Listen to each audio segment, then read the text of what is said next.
Welcome back to FastMonty's Garage. Today is part 2 of our mini tub project on my 69 GTO utilizing ABC Performance's frame modification kit and mini tub. If you're not aware, they make suspension kits for 64 through 72 GMA bodies. Go check out their website. That link is below. This playlist is 100% of what you need for a 68 through 72 GMA body. If you have a 64 through 67, it's about 90%. There's a couple different frame options you need to pick from and read your instructions. Now, unique to this playlist, and I think unique to YouTube, is I'm actually doing this with a body on the frame, whereas the instructions for this kit is body separate from the frame. So there's a lot of learning going on. If you missed episode 1, welcome. By the way, subscribe and hit that notification bell because there's many more videos to cover on this topic, but click that I. We successfully removed the driver's side tub. It was fun, wasn't it? What we're doing today is we now have to mimic this curvature of the tub and move it inboard 1.5 inches. More cutting, more grinding. So the other thing we covered in episode 1 was a chance to win a free hat. That contest is still going and will end on the last video of this playlist. So go check out video 1 if you're not familiar with the rules. I explained it in there. If you don't like free stuff, that's fine too. You can buy a hat or a shirt. Those are now live. If you want to join the full Monty Club, I do keep my clothes on, but all proceeds go to buying more tools, more parts. And by the way, none of this is free. So yeah, it's a significant investment in this YouTube channel. Now, thank you for consideration. Let's talk about the tools we need today. In your instruction kit from ABC Performance is a metal strap. It's a tie strap used in packaging. I'm sure you've seen it before, but it's going to come in handy to draw a straight line. You're going to need a cutoff wheel, and a reciprocating saw of your choice. I'm addicted to Makita, so that's all you're going to see on my channel. Not sponsored. Now, let's go ahead and start the shop clock and jump in the back seat. Let's go. Start things off, you have to remove all this Dynamat if you have any, which is a pain in the ass. And we have to remove that rear backing plate on the side seat belt. Same drill as before. Get it? Center punch. You should have 4 spot welds. Pilot hole, and then our spot weld cutter. This time we only want to go through the first layer of sheet metal. We don't want to destroy the backing plate. Whoop! And that's why I like deeper pilot holes. Bam! Just almost fell out.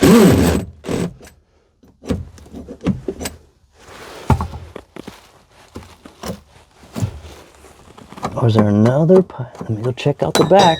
Oh, there it goes. That was easy. Remember this piece from last episode? Put it back up and just trace where this edge was. Because we're going to have to move that over at least 1.5 inches. Like so.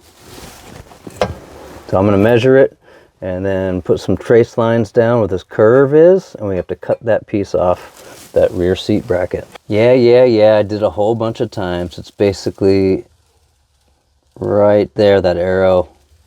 You don't have to be exact, you do have to remove that much material so we can get the tub in there. Second to that cut is this cutout where the tub was right here, and I have my wires going through that hole. We also have to make that opening larger to accommodate my wires. But most of you probably have your wire harness going through this cutout in the back. I elected to do all this to do a better job hiding the wire harness. But anyway, it doesn't matter. I still have to remove it. So I'm going to cut down here and basically cut over like that. And use your cutting apparatus of choice. Before we remove this section, now's the time to go through with your flap disc grinder and remove the spot welds from the tub that removed. So this is actually a piece of the tub that remains on the flange. So go ahead and grind those flat. And then if there's any inconsistencies as far as when you pried off the weld, now's the time to flatten them, like hammer and dolly if you can, or just hammer. Much easier to do now than after we remove this piece.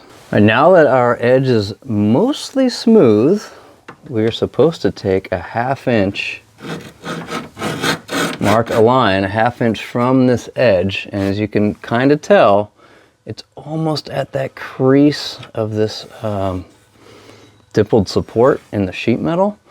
And what I'm going to like to do is actually use that corner, because this width of this stress relief, or the support, whatever they call it, is 1.5 inches exactly. So I'm going to use that bottom edge as my starting point, and I'm going to take my steel strap and lay it down as best I can to this edge. That's all we're worried about, and then we'll scribe a mark. It's pretty close to 3/4 of an inch from this edge to that corner of that relief, and I did my best to line it up. As you can tell, and the back of the rail of that strap is right here at the bottom of the radius, because if you go past here, it's kind of hard to manipulate the strap. So we're going to start here, and you don't have to be perfectly exact, and I'll show you why after we cut it. But now you take your scribe and mark that edge.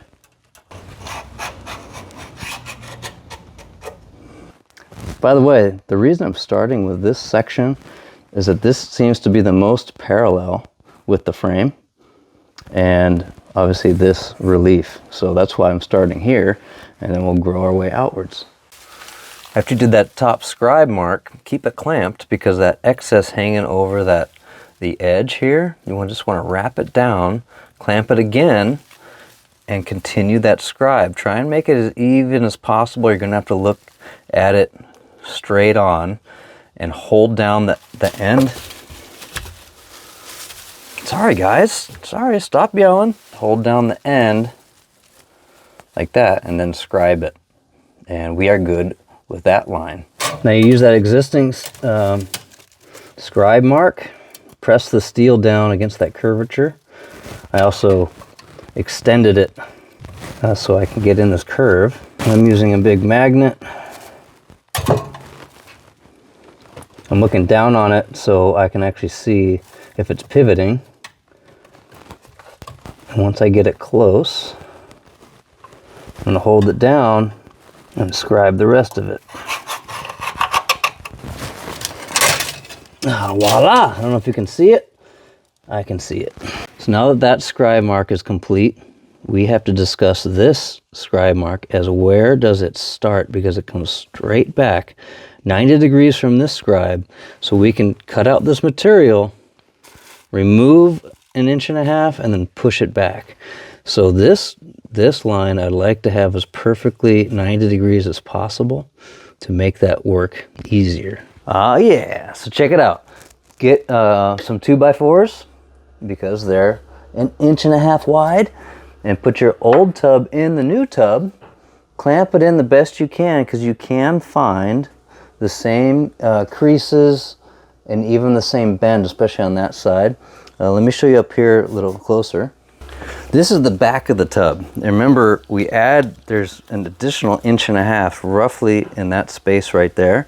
That means on that back edge, we can go to about here to keep the flange intact to spot weld to. And then we'll cut straight back from this mark. So we'll measure from here to there, and that will determine when we start our straight back cut. Let's go to the front. I'm sorry, it's the rear. Let's go to the rear of the tub. You can see a little curve in the old tub, and it matches the curve of the new tub, roughly right there. And we also cut it out, remember? So we have to cut the tub. I'm intentionally adding a little extra so we can cut it back if we need to. And then right here is our existing cut line. So what we need to do with the floor pan is measure the distance to the point where it starts to get flat, and that's on the back side. I'm just showing you the back side because obviously this faces the floor pan in the trunk, and it's easier to film because the other tub's in the inside. But anyway, we go to the inside and we find this point right here. And we measure from this point to the flange along that bend. And that measurement is what we have to measure in the car, and that's where we cut straight back. That's our straight back cut line, because this is a straight 1.5 inch added area. I realize it's tough to see on camera, but this is relatively straight, or we can make it straight if we cut it right here. So that's going to be my executive decision. That's about 2 inches from the flange, and we're going to go straight back as best as possible to keep it as a straight cut. I realize it's tough to see through the wires and stuff, but there's a scribe mark that's 90 degrees. It's right here at the corner of my triangle. What I had to do to help you guys out, there's this ridge, or look for something that's stamped in the steel that might reflect something that's actually perfectly straight with the car. I just found that edge, and then that's how I made my straight mark. So this recess in the sheet metal was my reference edge. Now, let's go tackle the front. So our measurement is 6 inches from that bend on the new tub. So we can already put a couple dots here. Just want to double check my math. You know, measure once, cut 3 times. So I'll go ahead and scribe a mark there.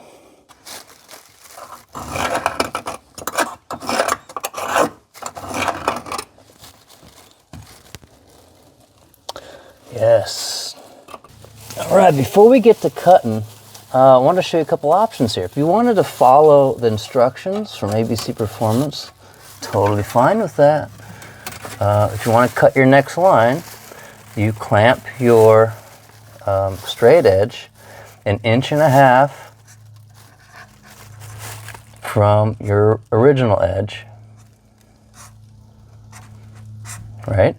Now what you do to help you with that is get yourself a little guide, because if this line isn't perfectly straight, you can mimic it and test it with a razor blade. So if you slightly bend a razor blade to 1.5 inches, you can actually use it as a little gauge to go along and check your width. The other thing we need to be aware of is underneath this section, I'm sure you can see these spot welds. There is a strap, a body strap that comes underneath, and it ends right here.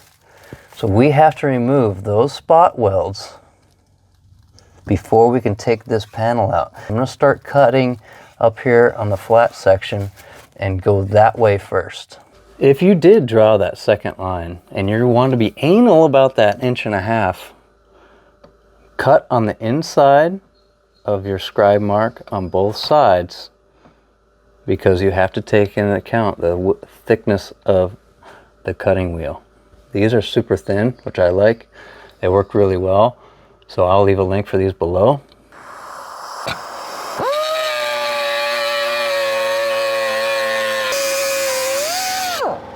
As you can see, I cut to here and I continued my line down. This whole area is basically a boxed in piece of sheet metal that extends the whole width of the car. This is where our Sawzall or reciprocating saw comes into play. Put it in here and be careful, because the frame is just back here.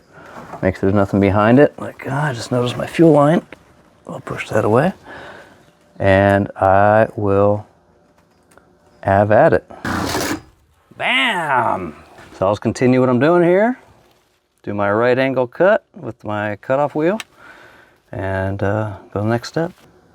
Okay, here's that cut mark. I started to go back, and you can see there's 2 pieces of steel here, top layer and a bottom layer. This is that support underneath the body strap. It ends right here.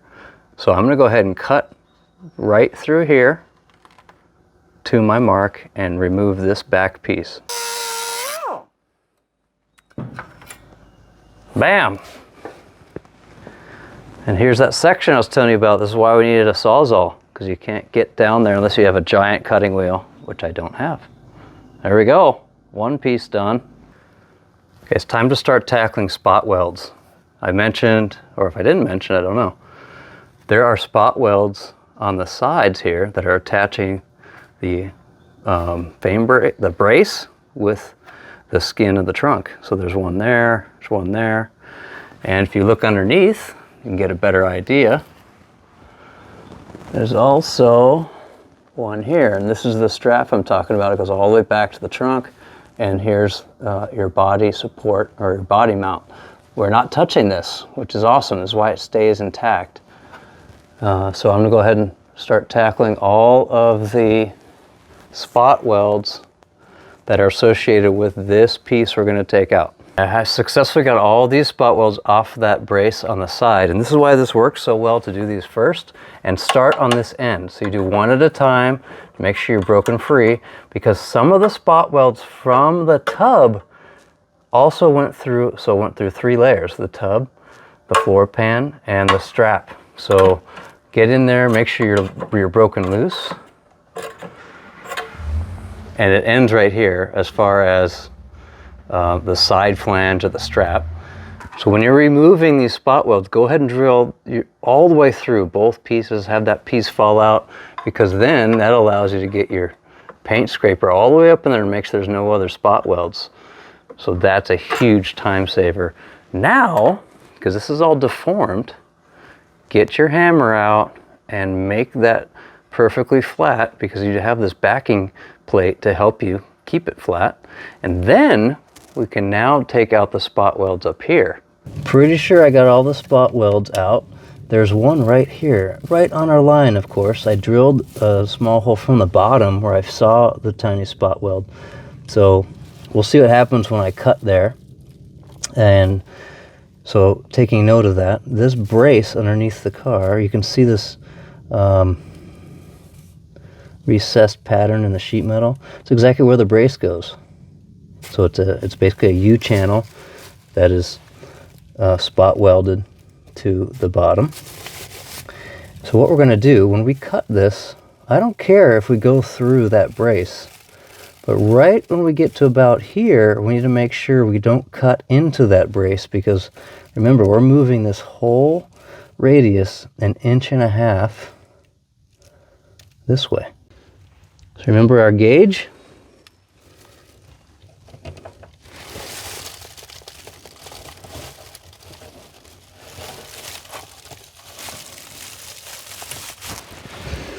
So it'll be like that.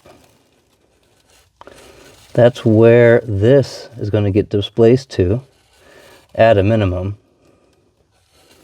So when we get here, when I'm cutting, especially this way, I don't want to cut through the brace when I get to it, over here or over here. Okay, you can see my cut. It is not perfectly straight. I mean, forgive me, I am human. But this is why I think my technique of making the other line is so much easier. Let me see if I got all the spot welds out. I only had to widen this top spot weld, but it's pretty much, like, I think this is like barely attached to that one spot weld. Oh! One little corner, are you serious? It's okay, I'll wiggle it free. There we go. Come on, baby, come on. Come on. Come on. Bam. Of course. There we go. All right, now to make our second line, which I kind of already started. And I forgot to start filming. But you get your calipers out. Measure 1.5 inches. And if you think you're going to cut on the outside of the line because you can see it better, like me, subtract 50 thousandths, which is the thickness of my cutting wheel. And then just go along and use your original cut line as your guide, and you will now have a new scribed mark. pay attention if it wavers like that. So when I go to cut it, I'm going to try and follow that wave, and it will be 1.5 inches difference. Let's go. Oh yeah, I got that perfect spot weld. All one piece.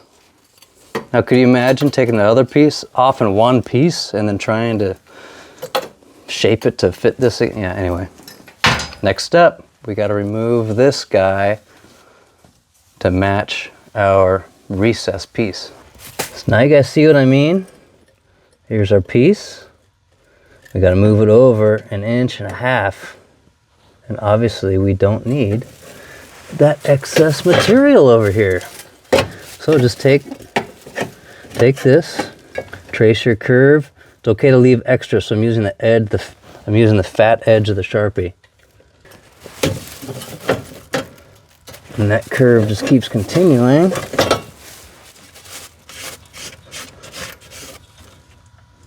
Like this. And if it's the same thing as the other side, I can just follow a little angle.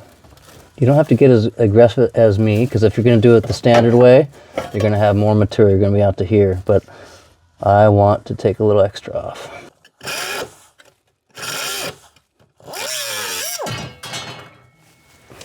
Hey-o! Oh, almost perfect. It's actually banging on the frame. So later we're going to trim that back. But it's fitting perfect.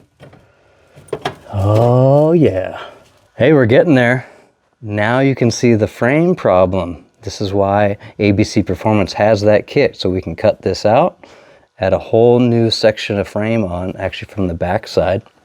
And that is next episode. Thanks for hanging out. Don't forget, episode 1, go leave a comment on how to win a hat. You gotta look up the rules on that video. I don't know who's gonna win. You can be to the closest minute.